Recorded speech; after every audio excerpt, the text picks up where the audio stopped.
Hi, friends. My name is Toni Cureton. Thanks for tuning in to another episode of Life Skills FYI. Life Skills FYI provides a set of core adult capabilities to manage work, family, and relationships successfully. It's designed to help build the skills adults need for life. Life Skills FYI teaches skills of planning, awareness, focus, self control, and flexibility. They are daily living skills to promote successful, independent living, skills that every adult should know, but were never taught in school. Life Skills FYI premieres on Thursdays at 10 a.m. on our My Virtual Academy Facebook page and on Instagram. Today, we are going to learn how to read a check stub, a payroll check stub. So, we live in a digital age, and most payroll checks are directly deposited into your bank account.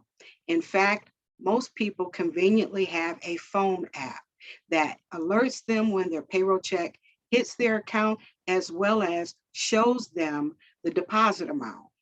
Whether it's been a while since you've checked your payroll check stub, or maybe you've never even seen a paycheck stub.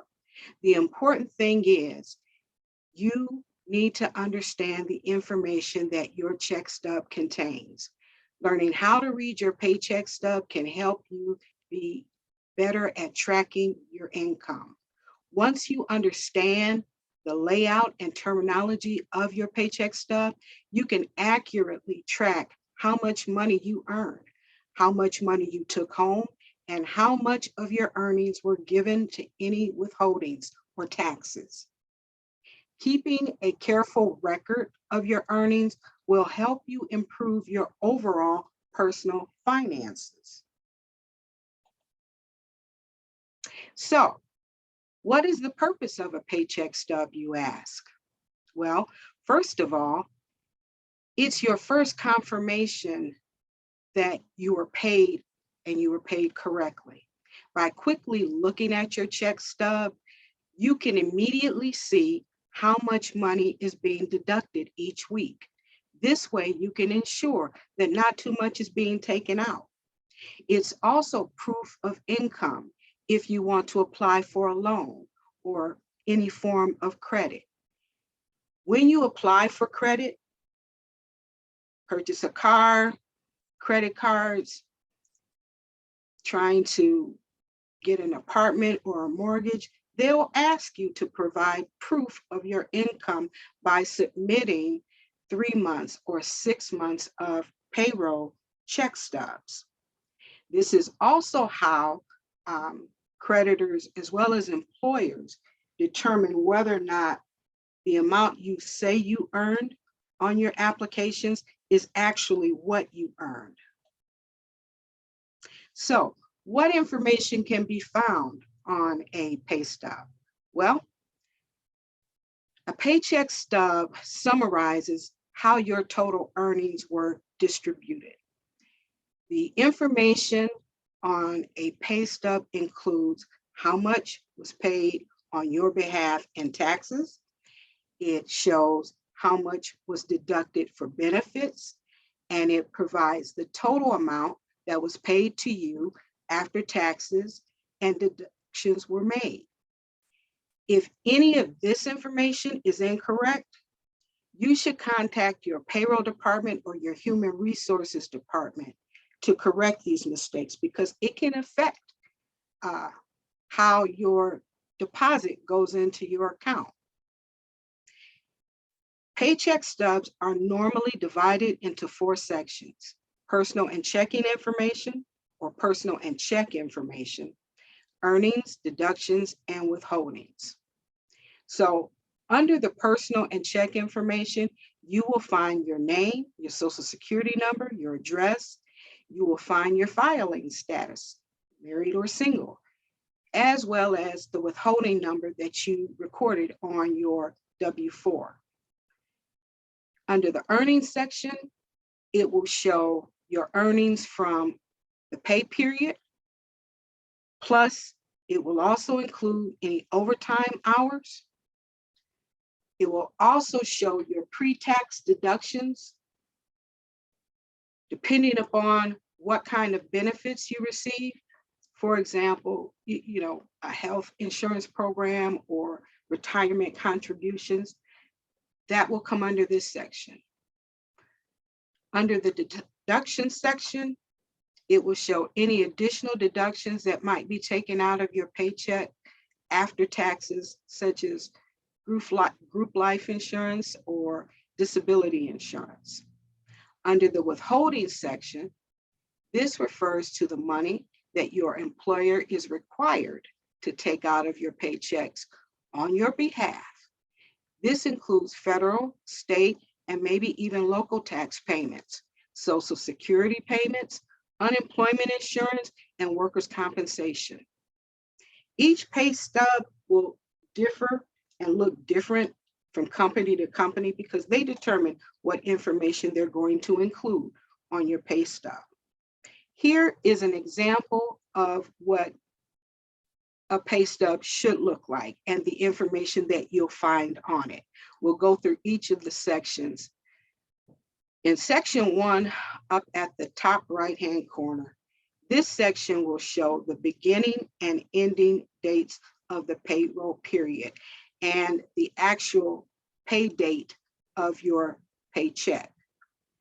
In section number 2, over to your top left side, this will show your home address and your work department. In section number 3, top right side, it will show information about your PTO or personal time off, as well as vacation pay. In section number 4, which is in the center top, this will show your federal and your state filing status. In section number 5, midsection towards your left, it will show your current and year-to-date hours that you worked, earnings that you made, as well as your rate of pay. In section number 6, right next to it, going towards your right, this area shows the federal and state current and year-to-date taxes withheld from your paycheck. In section number 7, right next to it, this column shows the before tax deductions, and section number 8, the column next to that, shows the after tax deductions. Underneath, section number 9 shows the employer paid benefits. This is the portion of your benefits that is paid by your employer. In other words, some people have benefits that include 401k matching, which means you can contribute to your retirement account and your employer will contribute towards your retirement account. That is where you'll find this information here. Your employer's contribution does not come out of your payroll check. That is their contribution to the benefit to the account. And the last section, section number 10, is a summary of the payroll or the pay stub. It summarizes everything in there. Okay, so how much taxes are taken out of your paycheck? Well, it all depends. In a payroll period, the taxes deducted from a paycheck typically will include Social Security tax, Medicaid taxes, which is otherwise known as FICA, and state and federal taxes. Okay, so for your federal income taxes, the federal government is entitled to a portion of the income that you earn every pay period. And it has been set up and designed that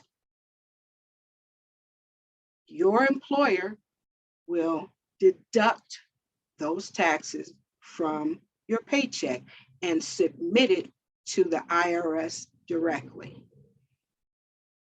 That submission goes towards the amount of federal taxes that you have to pay each year.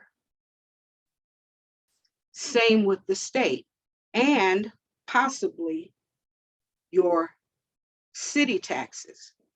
With regards to federal taxes, that applies to everyone. With the state and the city, it may not necessarily apply to everyone because for some states, they don't withhold state taxes. And for some cities, they don't withhold city taxes. For example, the state of Michigan does withhold state taxes. So you're going to have a deduction from your paycheck, from your income for state taxes that they are going to submit to the state of Michigan on your behalf towards the amount of tax that you are required to pay each year. Now, depending upon which city you live in, you may pay city taxes, you may not pay city taxes.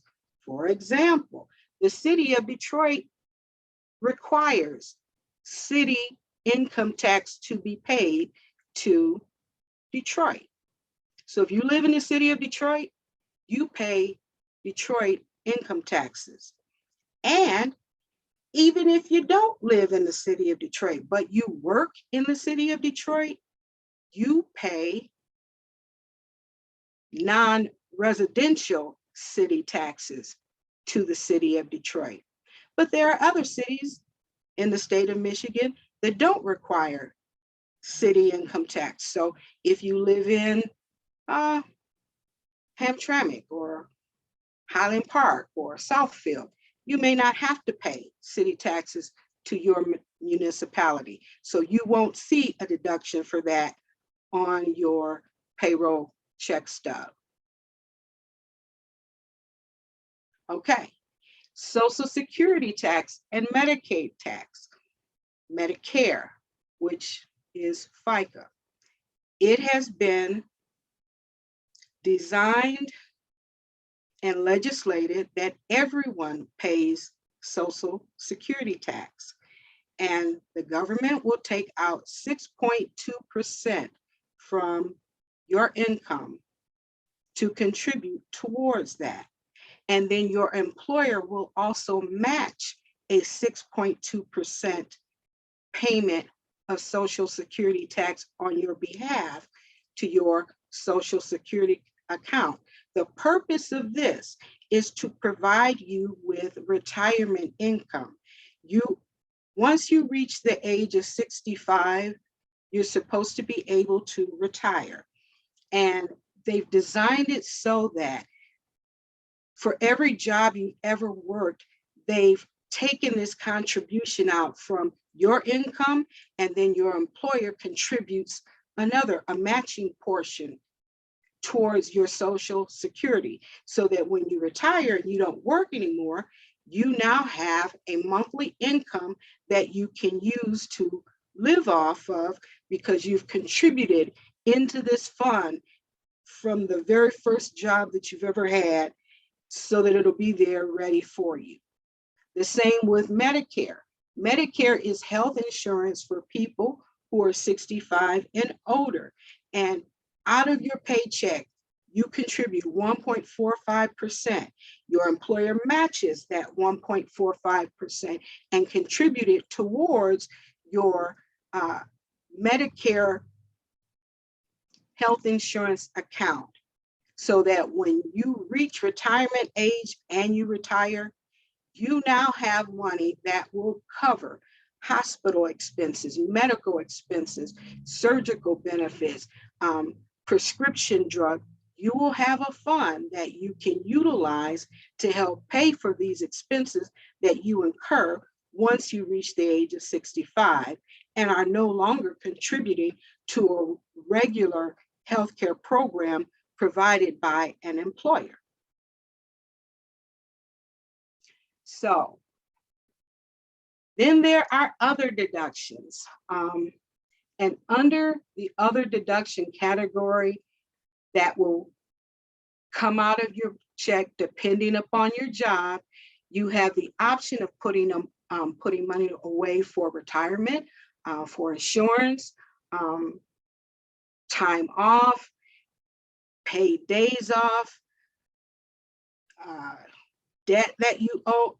Under this category of other deductions, there are contributions that you can make towards a retirement plan, a 401k, that goes towards your retirement payment along with your Social Security payment. Or you can contribute towards healthcare saving plans that can go towards your retirement payment of health insurance along with Medicare. Or you could be a part of a healthcare program currently under your employment where it allows you to contribute money towards a fund that you can utilize to help cover medical expense, pharmacy, prescription drugs under your current healthcare plan. So you can contribute towards retirement as well as the current one, you're working. But no matter what the case is, this will come under other deductions. Other deductions that you may or people have seen is debt collection. In certain cases where you owe money, for example, your car went, you fell behind in your car note and your car went into repossession. And so the car company sued you for the money that you owed. You went into default of your agreement, and they went and they petitioned, and they now have the ability to collect that money directly out of your paycheck instead of relying on you to pay the monthly note like they were. There was some missed payments, and so now they don't trust you. So now what they have done is garnished your wage, and they go straight to your paycheck and take that money out. Or you owe back taxes. The IRS goes straight to your paycheck and take the money out instead of relying on you to give it to them. Or you have child support payments. They go straight to your paycheck and they take the money you owe them straight out of your paycheck before you even get it. That is another deduction that you will see on your paycheck stubs as well. So one more thing I want to talk about: year-to-date earnings and gross and net income. So on your pay stubs, there will be a section called year-to-date or YTD, and it will show how much they've taken for the entire year in taxes, in deductions. It will also show how much you earned for the entire year, before taxes and after taxes. That's called year-to-date. With gross and net income, you'll see that on your pay stub as well. Gross income is the amount of income you earned before they took any deductions out of your pay. Net income is the amount of income you earned after they took out deductions from your pay. So when you apply for a job and they say to you, okay, we're going to hire you and your salary is going to be $50,000 a year. Okay, good deal. But that salary that they quoted you, that is before any deductions have been taken out of your paycheck. So when you receive your first paycheck, you're not going to see the money. You're not going to take in your hand the money that reflects the $50,000. You're going to take the money in your hand after they took out all of the deductions from that $50,000. So that's the difference. Gross pay is your salary before any deductions, and net pay is your salary after deductions. Now, I'm pointing these things out because sometimes people, they get confused, because when they get hired and they hear the amount that they're going to be paid, they go, oh, great. And then when they get their actual paycheck, they go, hey, what happened? This is not what you quoted me. That's because they took deductions out. They took they took the Social Security, they took the unemployment, they took the Medicare, they took the state and the federal taxes out. And that adds up to significant amounts. And so I want to point out that difference for you. Also, utilizing the year-to-date section, if you compare that to the W-2 you receive from your company and make sure that the figures match, you will know that throughout the entire year, you received everything that you were supposed to receive, because the two figures on the two forms should match. Now, if there is a difference, again, you should contact your payroll department or your human resource department to make sure you get those things corrected. So at this point, you now know how to read a check stub. For the most part, employers have done a great job at making the sections of the check stub easy to read and as straightforward as possible. If you have any questions, though, after looking through yours, again, contact your human resource department or your payroll department and make sure you address those questions so that they can make clarifications and complete your understanding fully in reading your paycheck stub. If there's any codes on there that you don't understand or don't recognize, contact them and they will be more than happy to explain what all of those items actually mean. Well, friends, that is my time for today. Thank you for tuning in. Feel free to reach out to me. My contact number is 586-842-0558. My name again is Toni Cureton.